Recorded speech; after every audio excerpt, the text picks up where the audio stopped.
구역이 개강됐네요. 그죠? 여러분 만나게 돼서 참 기쁩니다. 뒤에 앉아서 그런 생각을 했네요. 목사님들이 광고도 하시고 찬양 인도도 하는데 교구장님들이 하시면 어떻겠어요? 진짜 더 잘할 수도 있지 않을까 싶어요. 아닐까요? 할 수도 있을 거라고 생각해요. 기도회도 인도하고 중계되는 것도 아닌데 처음에는 좀 낯설어도 하다 보면 준비도 하고 또 서로 이렇게 사귀기도 하고 담대해질 것 같아요. 목사님들 다 안 시켜도 돼요. 여러분이 상당한 부분을 할 수 있어요. 그리고 여러분이 주체가 돼서 이 시간을 끌어가기를 바라고 그냥 앉아서 수동적으로만 있는 게 다는 아니라고 생각을 합니다. 어떠신지 던졌습니다. 우리 목사님들하고 논의해 볼게요. 그리고 가능하면 교구장님들이 한 주씩 맡아서 하는 것도 나쁘지 않다 생각합니다.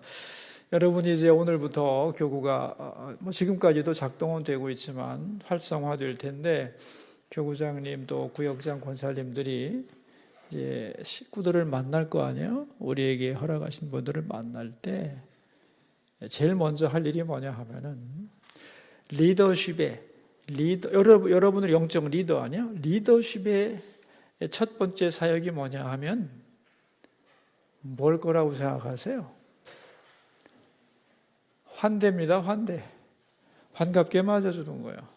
구역 식구들이 이제 올해 처음 만났는데 이제 구역 어느 장소에서 모이든 이제 만났는데 처음 올 때는 다 낯설고 쑥스럽고 긴장된 마음으로 왔는데 이 양반이 누군가 하고 싹 살펴보고 이러면은 스캔을 당하는 기분이 들면 까칠해지는 거죠. 굉장히 무거워지는 거죠. 그런데 정말 다정하게 기쁘게 따뜻하게 환대해 주면 마음이 녹는 거죠.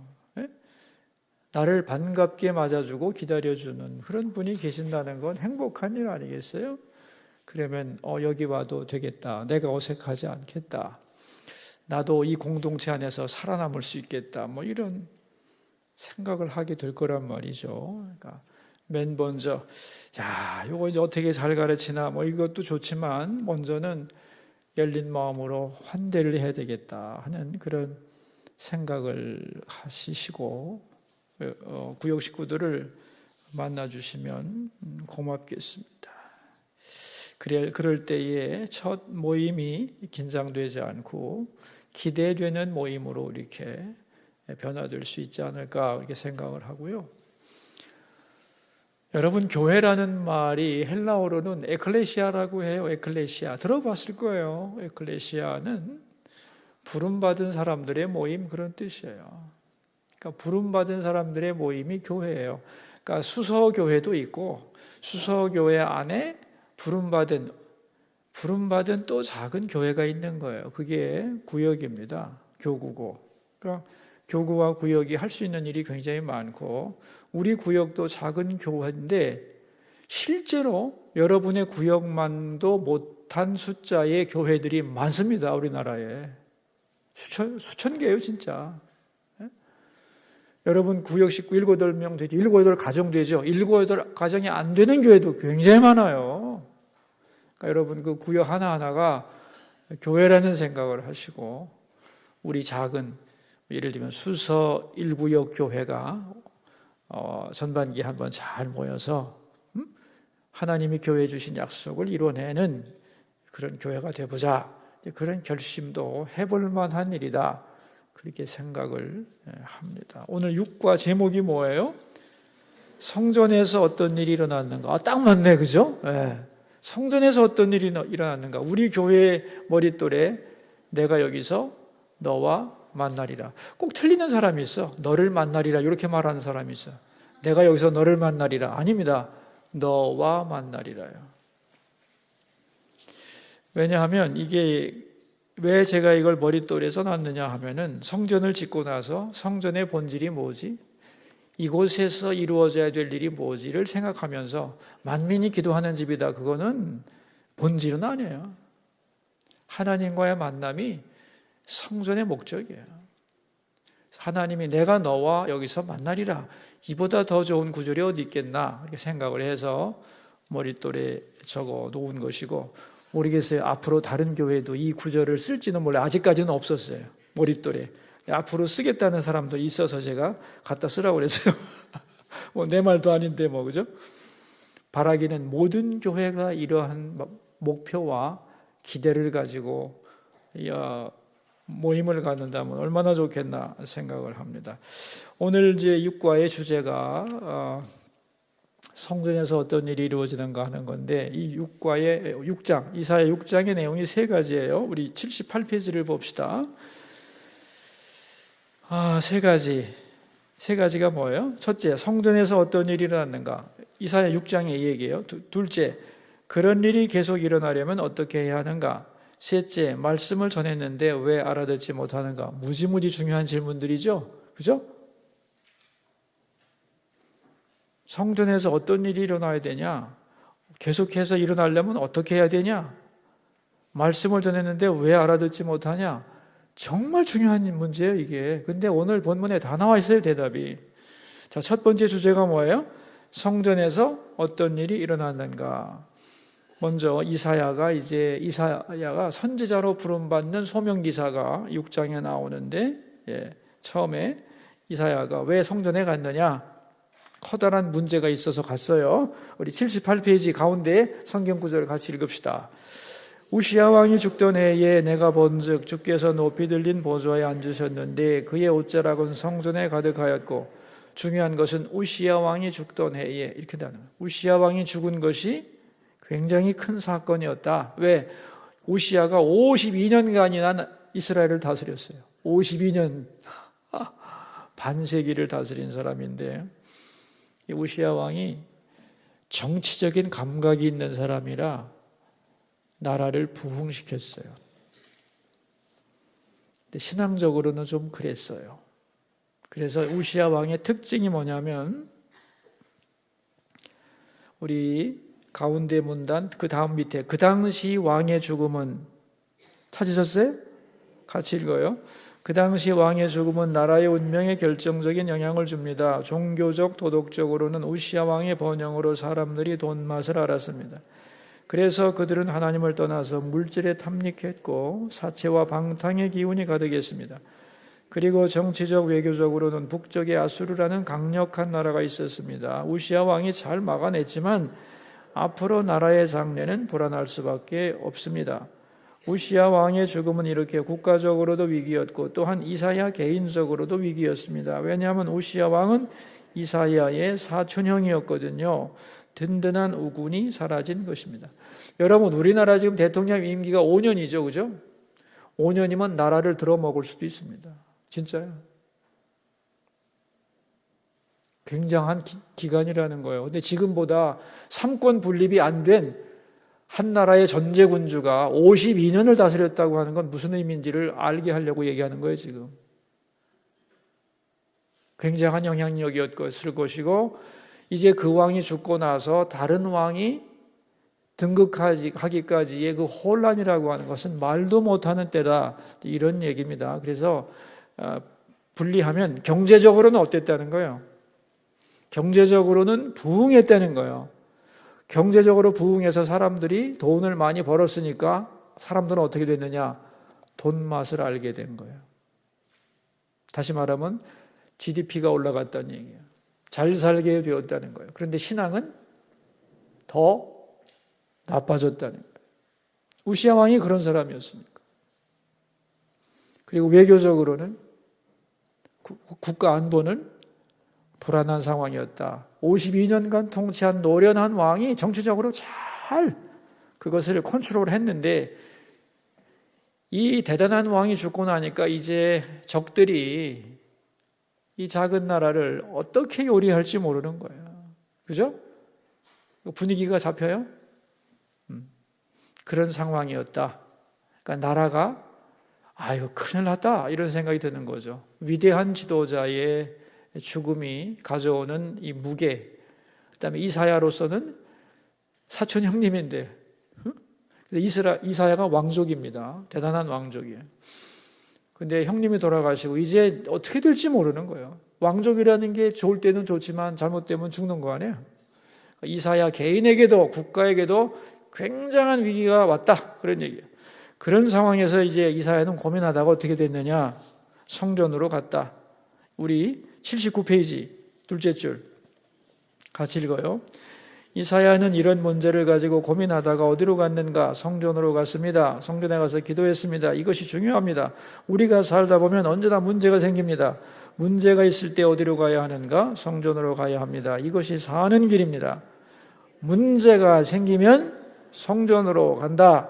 이 변할 수 없는 원칙을 마음에 새기길 바랍니다. 아멘이죠? 문제가 생기면 어디로 간다고? 술집으로 간다고? 병원으로 달려간다고? 아닙니다. 성전으로 와야 되는 거예요. 그래서 성전에서 죽으면 삽니다. 확실합니다. 성전에서 하나님 앞에 내가 죽었다고 고백하고 십자가 붙드는데 안 되는 일 있으면 나와보라고 그래. 다 그 일을 안 해서 그러는 거예요. 성전에 가서 기도하다 죽겠다는데 일이 안 될 게 있겠습니까? 여러분, 하나님 살아계신데 안 될 일이 없는 겁니다. 그 일을 안 해서 그렇지. 그래서 참 중요한 게 많지만 이사야가 성전에 가서 이 위기를 어떻게 해야 될까 고민하고 부르짖었다는 게 중요한 거고, 그때 하나님의 임재를 만난 거예요.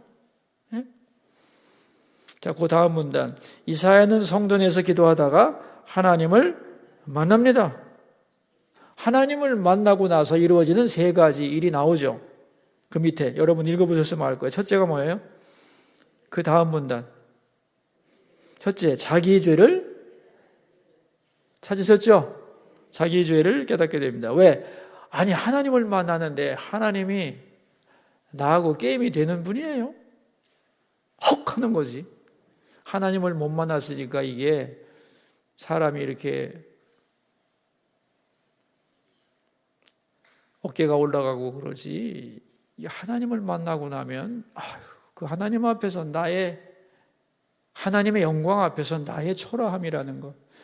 교회에서 말 많을 이유가 하나도 없어요. 이거 하나님 못 만난 사람들이고. 예? 하나님을 만나면 떠들겠어요? 그럴 수가 없는 거예요. 진짜. 하나님 안 만나고 사람만 만나고 자기 고집만 많아지니까 말이 많아지고 갈등과 다툼이 생기지, 진짜 하나님을 컥하고 만나고 나면은 이야, 나의 부족함과 어리석음과 그걸 알게 되면 진짜 겸손해지게 될 수밖에 없어요. 그래서 첫째는 하나님 만나면 어떻게 된다? 자기 죄를 깨닫게 된다. 두 번째가 뭐예요? 맨 밑에 줄. 용서받게 되죠. 왜? 아니, 하나님 앞에서 내가 얼마나 부족한 인간인가를 깨닫고 탄식하고 회개할 텐데 그러면 용서받잖아요. 그죠? 그 다음 페이지 세 번째는 뭐예요? 소명을 받게 된다. 하나님이 만나주신 목적이 있을 거 아니에요. 그 목적이 이루어지는 거예요. 우리가 물론 목적이 있어서 태어나고 오늘도 살아가고 있지만 또 오늘 나에게 오늘 현실을 주신 하나님이 가지고 계신 목적이 있잖아요. 그러니까 하나님을 만나게 되면은 이 목적이라는 걸 복잡하게 생각하면 안 돼요. 방향성이 생겨난다는 거예요. 아무 생각도 없이 그저 넋 놓고 살았는데 하나님을 딱 만나고 나면 내가 이렇게 살면 안 되지. 뭔가 내가 이걸 해야지. 이러면 안 되지. 뭔가 방향성이 생겨난다는 거예요. 그게 목적이에요. 방향 없고 가만히 멍하는 사람이 얼마나 많습니까, 사실은. 그래서 하나님을 만나게 되면 세 가지. 첫째는 자기 죄를 깨닫고 용서받고 소명을 확인하게 되는 거다. 그래서 하나님을 만나면 삶이 변하는 거다. 그런 얘기예요. 자, 이제 80페이지 가운데 보면 두 번째 주제가 뭐냐면은, 그럼 성전에서 하나님을 만나는 일이 얼마나 좋은 일인데 왜 안 일어나느냐? 왜 나한테는 안 일어날까? 이렇게 질문할 수 있잖아요. 그죠? 여러분, 성전에서 하나님을 만났다고 생각하는 게 언제예요, 여러분들은? 내가 하나님의 음성을 들었다. 내가 하나님을 만난 것 같아. 그게 언제였나요, 여러분? 개인적으로? 없나? 그런 적이 없어요. 혹은 한 6개월 된 것 같아요. 작년 초에는 좀 있었는데 뭐 이 정도인가요, 지금? 여러분, 이게 있었어요.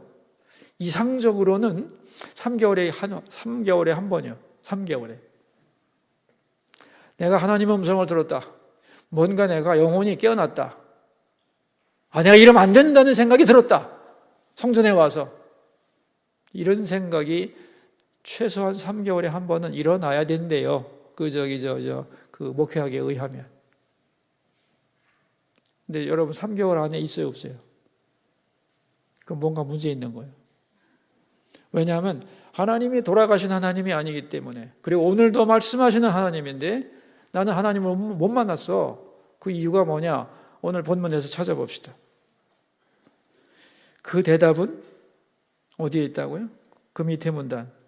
그 대답은 바로 스랍이다. 찾으셨죠? 자, 스랍이란 하나님을 가장 가까이에서 섬기는 천사 중에서 가장 높은 천사. 1번 천사. 자, 성경 구절 읽어요. 스랍들이 모시고 섰는데 각기 6날개가 있어 그 둘로는 자기 얼굴을 가리었고 그 둘로는 자기 발을 가리었고 그 둘로는 날며. 스랍의 날개는 몇 개? 6개. 2개 가지고 뭐 한대? 얼굴 가리고, 2개 가지고는 발 가리고, 2개 가지고는 날갯짓 하면서 하늘을 향하여 날아오르면서 찬송을 하나님께 올려드리는 게 스랍이다. 그 얘기예요, 지금. 자, 왜 스랍에 대해서 이렇게 자세하게 이사야가 설명을 할까요? 내가 스랍을 만났다. 그래도 되는 거냐? 근데 6개의 날개가 있는데 2날개로는 뭐하고, 이걸 왜 설명했을까요? 의미 없는데 칸 채우려고? 아닙니다. 이유가 있다는 거예요. 자, 2날개. 첫 번째, 2날개로 얼굴을 가렸다는 뜻은 뭐예요?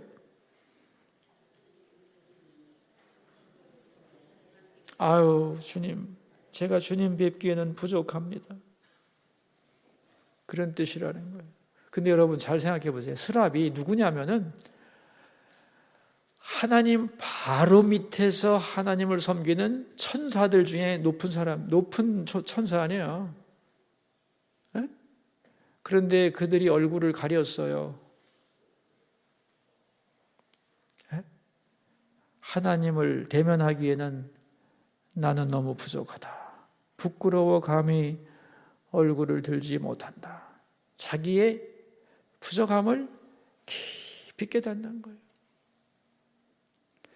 근데 스랍은커녕 바깥에서 할 짓 다 하고 와가지고서도 주님, 저는 주님 배울 낯이 없습니다. 이래야 되는데 뻔뻔하게 고개 탁 들고.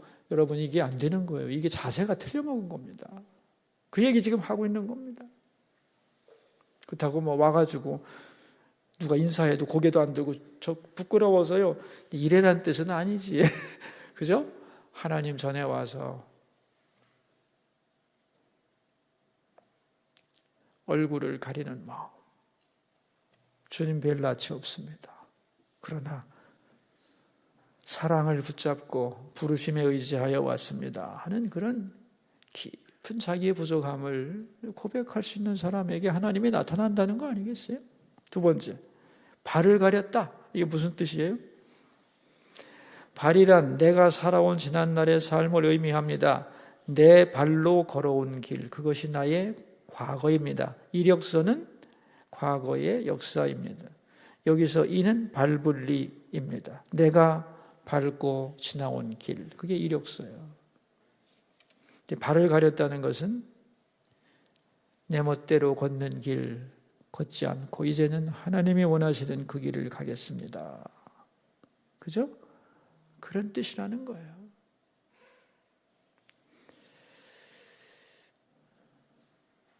세 번째, 2날개로는 날아다니며 찬양합니다. 어디로 날아가는가? 하나님을 향하여 날아갑니다. 그들의 관심과 목적은 하나님께 있습니다. 그리고 입으로는 하나님을 찬양합니다. 거룩하다, 거룩하다, 거룩하다, 만군의 여호와여, 그의 영광이 온 땅에 충만하도다. 스랍이 찬양하는 내용까지 다 적어놨어요. 특별한 의미가 있는 거죠. 그죠? 스랍이 노래 부르는 걸 왜 적어놨을까? 그들이 이런 노래를 불렀다는 거예요. 거룩하다, 거룩하다, 거룩하다. 이 거룩하다는 말에 대해서 우리가 잘 이해해야 되고, 구별된다는 뜻인데 하나님은 이 세상 모든 것과 구별되는 최고의 존재다. 하나님이 최고입니다. 하나님이 최고입니다. 하나님밖에 없습니다. 하나님의 영광이 온 땅에 충만합니다. 하나님으로 꽉 찬 거죠. 이 스랍의 자세가 하나님 앞에 서는 자세고, 이 스랍의 자세를 가지면 하나님을 못 만날 사람이 없다는 거예요. 그래서 이걸 우리가 잘 알아야 됩니다. 자, 우리 맨 밑에 줄, 81페이지 맨 밑에 줄 봅시다. 여러분은 무엇이 최고라고 생각합니까? 자식인가요? 건강인가요? 돈인가요? 권력인가요? 입으로가 아니고 정말 마음 깊은 곳에서 이것이 최고라고 고백하는 게 뭐냐? 스랍들은 하나님이 최고라고 외칩니다. 하나님이 최고라고 온 마음을 다하여 하나님을 찬양합니다. 자, 그 밑에 문단 정리하자면 같이 읽읍시다. 정리하자면 스랍들은 어떤 존재입니까? 하나님을 가장 가까이 모시면서도 자기들의 부족함을 뼈저리게 느끼며 나는 없고 오직 하나님만 있으며 하나님께 온 마음을 드립니다. 하나님이 최고입니다. 이렇게 찬양하는 존재입니다. 그들의 마음은 하나님으로 꽉 차 있고 입술에는 찬양이 가득합니다. 그 찬양 소리가 성전의 털을 진동시켰습니다. 하나님에 대한 열정으로 충만한 존재, 그들이 스랍입니다. 이 스랍을 본받으면 되는 거예요. 그러니까 내가 성전에 와서 하나님 못 만났다 소리를 함부로 하는 게 아니에요. 당연히 만나야 되는 것이고, 물론 이제 하나님을 만나는 방법은 다르죠. 뭐 내 가슴에 울려오는 말씀일 수도 있고, 찬양하다도 은혜 받을 수도 있고, 뭔가 내가 성전에 들어오기 전과 성전에 들어와서 내가 하나님의 임재 앞에 선 것 같은 그 말씀이 내 가슴에 부딪혀오고 새로운 결단이 생겨나고 마음에 뜨거움이 생겨나고 뭘 끊어버려야 되겠다는 게 새롭게 깨달아지는 그러한 만남의 역사는 불가능한 게 아니고 자주 일어나야 할 일이다 하는 거예요. 자, 우리 그 다음 문단 82페이지 마지막 문단이에요. 그런데 우리에게는 왜 이런 거룩한 열정이 없는가? 거룩한 열정이 생길 만큼 거룩한 열정이 없는 이유 뭐예요? 하나님 앞에 머물지 않기 때문에. 여러분, 호박떡도 선다는 얘기 있죠? 무슨 뜻이요? 호박떡도 선다고. 참 좋은 말이 생각나네. 예? 호박이 잘 익는다는 거예요. 굉장히 잘 익어요. 그런데 호박떡도 선다는 건 뭐냐면 그만큼 정성이 없다는 거예요. 그 쉽게 익는 호박도 못 익혔다는 게 뭐예요, 그게? 예? 하나님 만나기는 저는 그렇게 생각합니다. 이대로는 못 만나, 하나님은. 왜냐면 우리하고 동급이 아니기 때문에. 하나님이 원하는 방향으로만 가면 만나기 쉬운 분이에요. 왜? 만나주려고 하는 분이기 때문에. 그러니까 뭔가는 변해야 되는 거예요, 우리가. 만나려면. 못 만나는 분은 아니다 하는 거예요. 그죠? 제가 조금 목소리가 커졌어요. 제가 이렇게 느끼고 있어요. 이러면 안 되는데. 왜냐하면 흥분이 됐나 봐요. 오늘 말씀을 이렇게 열면서 진짜 하나님의 마음은 이런 것이고 성전에 와서 어떻게 해야 되는가, 이게 이런 일이 일어나야 되는데 왜 안 일어나지? 그걸 새롭게 제가 마음에 새기면서 저도 모르게 목소리가 커졌어요. 하나님 앞에 머물러야 돼요. 호박떡이라도 익힐 만큼 불을 떼야 될 거 아니에요. 에? 그저 예배 시간 끝나면 그냥 용수철 튀듯이 나가서 그게 뭐 하면 되겠어요? 가능하면 하나님 앞에서 앉아 있어야지. 그 유명한 얘기가 있습니다. 유대인의 속담에 흰 개와 검은 개가 싸우면 누가 이길까? 흰 개와 검은 개가 싸우면 누가 이길까? 모르지. 어떻게 알아? 답은 간단해요. 밥을 많이 주는 개가 이긴다. 그거요. 그러니까 선이 이길지 악이 이길지 누가 이길까? 네가 많이 생각하는 그것이 이긴다는 거예요. 무서운 말이죠? 네? 그러니까 하나님을 자꾸 생각하고 자꾸 마음에 모시면 열정이 생겨나게 돼 있어요. 하나님에 대한 열정이. 집중할수록. 그런데 세상은 우리를 자꾸 분산시키는 것이고 이 시대에 하나님께 우리의 마음을 모으지 못하도록 하는 분산시키는 대표적인 게 유튜브와 텔레비입니다. 저는 그렇게 한번 묻고 싶어요. 수요 예배 안 나올 때 뭐 하고 있을까? 그 양반은.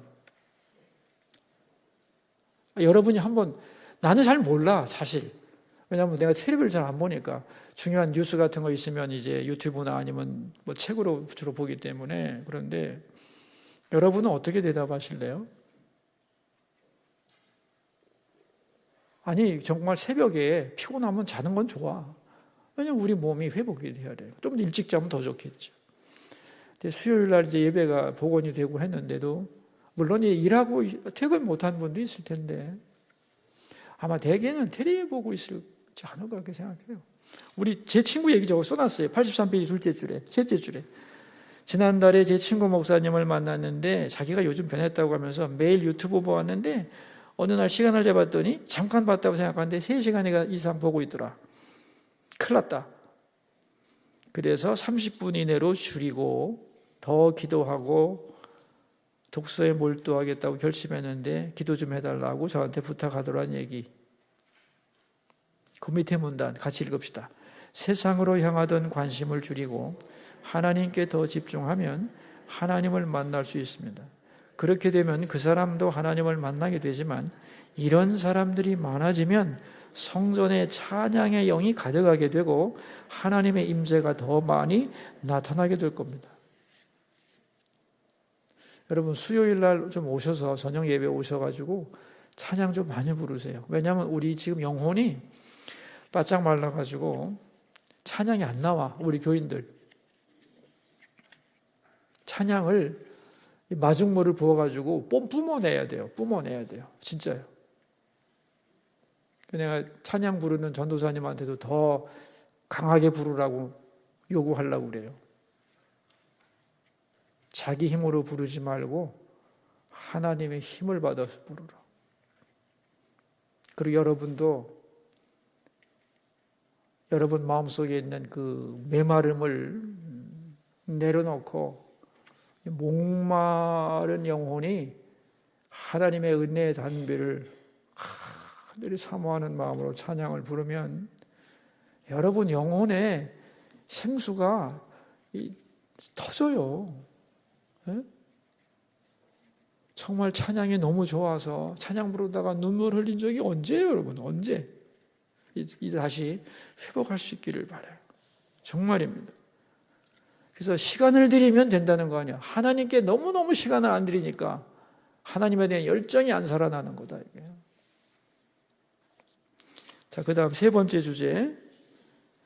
이사야는 소명을 받았는데 누가 우리를 위하여 갈까 했더니 제가 가겠습니다. 나를 보내달라고 했을 때 하나님께서 하신 말씀, 그래 네가 가서 전하긴 할 건데 깨닫는 사람이 별로 없을 거다. 그런데 너무 낙심하지 마라. 그루터기는 있다. 이렇게 말씀하셨어요.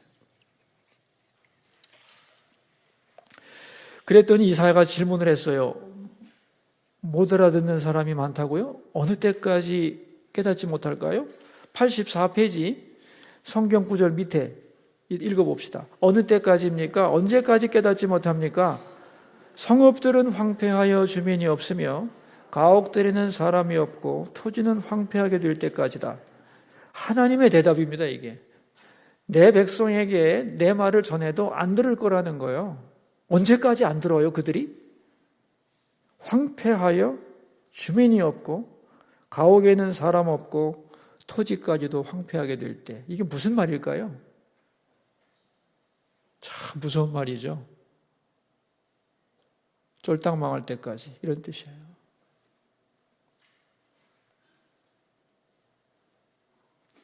왜 그들은 하나님의 말씀을 들으면서도 깨닫지 못하는 것일까요? 대답은 간단합니다. 그들의 마음에, 같이 읽어요. 하나님이 아닌 다른 것이 들어있기 때문입니다. 그런 사람들에게 너희 마음속에서 하나님이 아닌 것을 다 몰아내고 하나님을 최고의 가치로 여기고 사랑하며 섬겨라. 하나님으로 만족하던 영혼이 되라. 이렇게 말하면 알아들을까? 귀로는 듣지만 마음으로는 깨닫지 못한다는 거예요.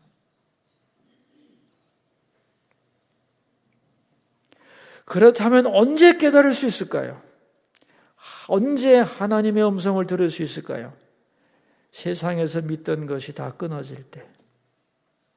그러니까 세상 재미가 너무 크고 세상에 의지할 게 너무 많아가지고 하나님 의지하라는 말을 귀로는 듣지만 마음으로는 와닿지가 않는 거예요.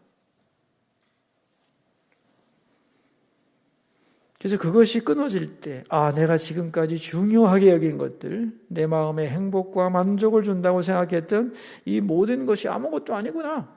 그때가 되어서야 하나님의 음성이 들릴 것이다. 그러니까 하나님의 음성이 안 들리는 이유는 뭐예요? 말씀을 내 마음에 받아야 되는데 내 마음에 오사리 잡탕이 너무 많은 거예요. 하나님 없어도 의지할 것들이 내 마음에 너무 많이 들어있어가지고 하나님의 말씀이 안 들려, 들어오질 않아. 귀에를 울리다가 사라지지 마음에 들어오질 않는다. 그럼 어떻게 하면 되겠어요? 하나님이 우리를 살리려면 우리 마음에 있는 수많은 헛된 것들을 다 부숴버려야지. 그래서 두 종류라는 거예요. 여기 보면은 그래서 하나님께서 어려운 고난을 주는데 고난 속에서 나 이런 하나님 안 믿어 하고 튕겨져 나갈 사람이 있고, 그건 원래 선택받지 못한 사람이고, 선택받은 내 백성은 고난의 때가 되면 내가 잘못했구나, 헛된 것을 내가 마음에 섬기고 하나님 대신으로 의지했구나 하고 깨닫고 돌아올 거다. 그 사람들은 뭐라고 부르느냐? 거룩한 씨앗이다. 85페이지 얘기가 바로 그런 얘기입니다. 그러니까 여러분, 제일 좋은 방법은 뭐예요? 하나님이 모든 것을 거두어 가실 때까지 기다리는 게 아니죠. 지금 이 상태에서 내가 내 마음속에 있는 하나님 아닌 것들을 어떻게 해야 돼요? 죽여야 돼요. 하나님, 직장 생활도 잘하고 있고 제 몸도 건강하고 자식들도 잘 뻗어가고 밥 먹고 살만하지만 하나님, 이것이 다가 아닙니다. 나는 이건 믿고 살지 않습니다. 하나님이 주신 선물인데 그 선물의 마음을 빼앗겨서 하나님도, 하나님 말씀도 안 들어서 해야 되겠습니까? 세상을 향한 내 마음을 주님께 십자가 앞에 죽입니다. 내려놓습니다. 주님으로만 충만한 마음 되게 하소서. 아멘입니까? 이 작업을 해야 되는 거예요. 그래서 옛날에 가난할 때는요, 기도 좀 했어요. 교회마다 철야도 하고. 지금 안 하잖아요. 왜? 의지할 게 많잖아요. 그래서 여러분,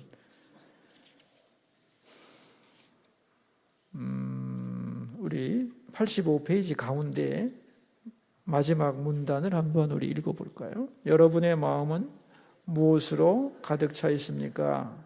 입으로는 하나님을 부르지만 몸은 여기 와 있지만 여러분의 마음은 무엇으로 채워져 있습니까? 하나님인가요? 하나님 아닌 다른 것인가요? 하나님이 아닌 것으로 채워져 있다면 하나님이 아무리 말씀하셔도 들리지 않을 겁니다.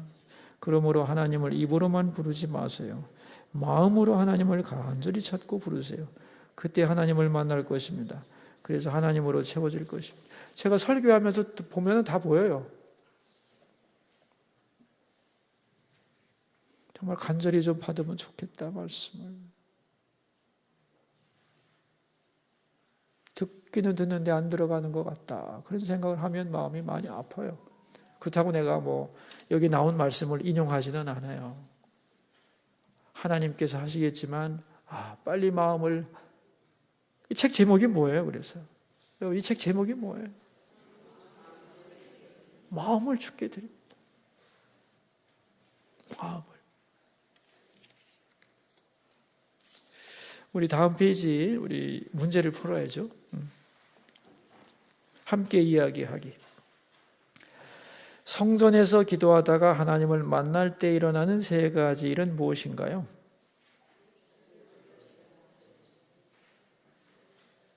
자기 죄를 깨닫는다, 용서받는다, 소명을 알게 된다. 그죠? 2번. 우리에게 거룩한 열정이 살아나려면 어떻게 해야 할까요? 하나님 앞에 더 많이 머물러야 한다. 그런데 세상은 우리의 관심을 뺏어간다. 그래서 하나님께 집중을 못하게 한다. 세 번째, 하나님께서 나에게 주신 소명은 무엇인가? 이 소명, 여러분, 하나님께서 나에게 주신 소명 잘 모르겠다는 분들이 굉장히 많은데, 모를 수도 있어요, 사실은. 그런데 아주 기본적인 소명부터 알면 돼요. 예수님께서 오병이어의 기적을 보이셨을 때, 이제 떡을 먹고서 사람들이 좋으니까 떼로 몰려다니면서 예수님을 만나려고 했단 말이야. 예수님이 뭐라고 하냐면은, 너희들은 내가 좋아서가 아니라 또 떡 먹으려고 나 따라다니는 거지. 그렇게 말씀하시니까 그 사람들이 얘기를 해요. 우리가 어떻게, 그러면서 예수님께서 썩어질 양식을 위하여 일하지 말고 하나님을 위하여 일하라 그랬을 때 그 사람들이 뭐예요? 어떻게 해야 하나님의 일을 하는 거냐? 이렇게 물어요. 어떻게 해야 하나님의 일을 하는 거냐? 예수님이 기가 막힌 대답을 하십니다. 아마 요한복음 6장 29절일 텐데 확인을, 요한복음 6장 29절 맞을 거예요. 근데 뭐라고 그랬냐면은 보내신 자를 믿는 것이 하나님의 일이니라 그랬어요. 보내신 자를 믿는 게 뭐 하는 거예요? 예수 잘 믿는 거. 여러분, 예수 잘 믿는 게 가장 중요한 소명이에요. 어떻게 생각하세요? 나는 무슨 사업을 하고 이거 아니에요. 예수 잘 믿으면 그 안에서 여러분의 소명은 다 나와요. 그래서 예수님이 말씀하신 1차 소명이 뭐냐? 예수 잘 믿는 거예요. 자, 우리 기도 한번 읽어봅시다. 살아계신 하나님, 성전을 찾는 모두에게 언제나 하나님을 만나는 일이 일어나게 하소서. 스랍들처럼 하나님을 간절히 사모하게 하소서. 하나님의 음성을 듣지만 깨닫지 못하는 이유는 우리 마음이 하나님 아닌 것으로 차 있기 때문입니다. 우리 마음을 비워주시고 하나님으로만 채워주소서. 기도하겠습니다. 하나님 감사합니다. 우리 교구장, 구역장, 권사님들 모여서 이제 구역 예배 준비하려고 합니다. 하나님, 한 학기 동안 잘 구역을 섬겨갈 수 있도록 은혜 내려주시기를 간구합니다. 처음부터 환대하게 하시고 우리에게 허락하신 이 한 분 한 분이 얼마나 소중하고 또 영적인 친구로 성장할 수 있는 가능성이 있는 분인가를 알고 서로를 반가워하고 존귀히 여기며 주신 시간을 통하여 우리가 영적으로 좋은 친구가 되고 함께 하나님을 영화롭게 하는 아름다운 작은 교회들이 다 될 수 있도록, 건강한 작은 교회들이, 간증이 많은 뜨끈뜨끈한 작은 교회들이 될 수 있도록 우리의 교구와 구역을 축복해 주옵소서. 존귀하신 예수님의 이름으로 기도드립니다. 아멘. 수고하십시오. 감사합니다.